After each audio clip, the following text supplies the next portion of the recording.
अगर हम किसी व्यक्ति से ये आशा रखें कि हम अच्छाई करें, वो हमारे साथ अच्छाई करे, तो असंभव।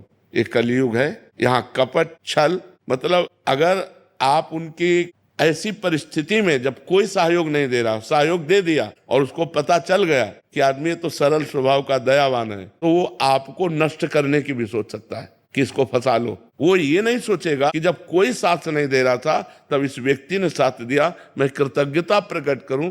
नहीं, आज का समय ऐसा नहीं। आपको बेवकूफ माना जाएगा, आप ज्यादा उदारता दिखाएंगे और ज्यादा सहयोग करेंगे तो माना जाएगा कम बुद्धि का।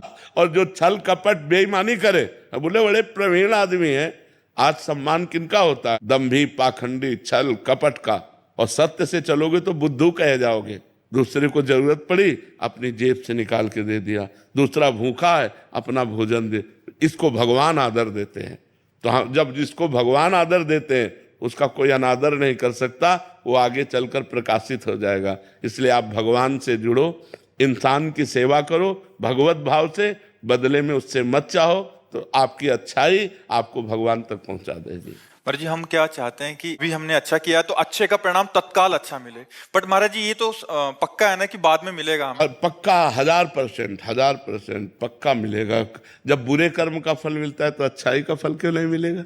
नहीं मिले। महाराज जी उसका रूप क्या होगा? वो इससे अच्छा होगा, जैसे हमने इनको संकट विपत्ति में सहयोग किया, तो हमारे जीवन में संकट विपत्ति जब कभी आएगी तो उस समय भगवान सहयोग करेंगे। और सबसे बड़ी बात होती है, भगवान प्रसन्न हो जाते हैं। और जिस पर भगवान प्रसन्न हो जाते हैं उस पर सुर नर मुनि सब प्रसन्न हो जाते हैं।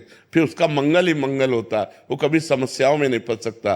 देखो, हम लोगों की एक अहम वृत्ति है जो इतना तो चाहते हैं कि भले आप हमारे बदले में कुछ ना करें, लेकिन मुंह पर इतनी बड़ाई तो कर दें। इतना कान सुनना चाहते, ये भी हटा दे, ये भी इच्छा हटा दे। वो बोले ना बोले, नेकी कर दरिया में डाल, मंगल हो जाएगा तुम्हारा।